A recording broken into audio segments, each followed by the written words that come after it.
we've covered my name, so we've covered class and ethnicity and segregation and the catastrophes that people face in their everyday lives. So I haven't said anything about gender, so this is the last of my personal stories. So I failed my 11 plus when I was 10. We took the exams. Working class kids weren't supposed to pass anyway.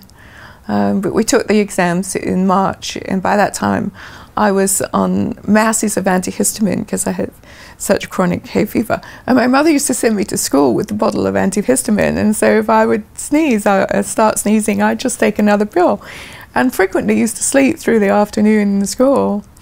And I don't know if that's the reason or what the reason was, but I didn't pass the 11 plus. And so we moved. We were living in Ashford, Kent, and we moved to Devon.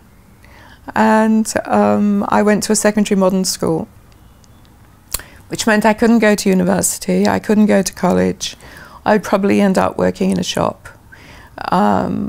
Might be able to become a nurse if I was lucky, or a secretary. I could work to learn how to type and do all those things. And it was very clear from my schoolwork that I was doing pretty well. And so the headmaster calls my father in and says to him that Denny is very bright. She's a very intelligent girl. And if I had been a boy, he would have suggested or recommended that I change schools and go to the grammar school, which is the high school at that time that attracts kids into college. But he didn't think it was worth doing because I was a girl. So this is another one of those moments where my mother and father are in the kitchen and they're talking and looking at me. And my father is saying, she's very bright. And if she was a boy, she could go on to the grammar school.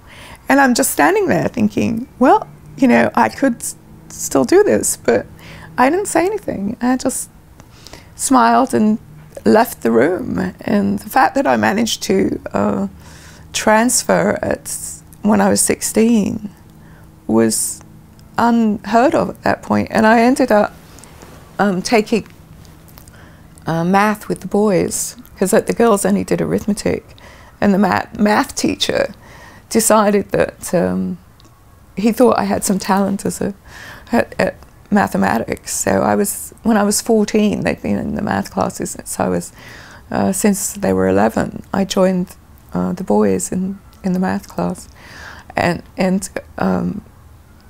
came up top the first semester. I had to.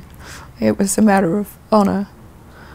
So I took math, and finally at 16 transferred, and then went on to college. But what I did was very unusual, and I don't think I was quite as aware as to how unusual it was. So that's gender, class, and the idea of segregation, and dealing with catastrophes. So. Couple of quick follow-up questions, if you don't mind. No, not at all. How many seconds did it take for the rock to go down the shaft before it would hit the puddle? We used to count to around 10, but we were counting very slowly.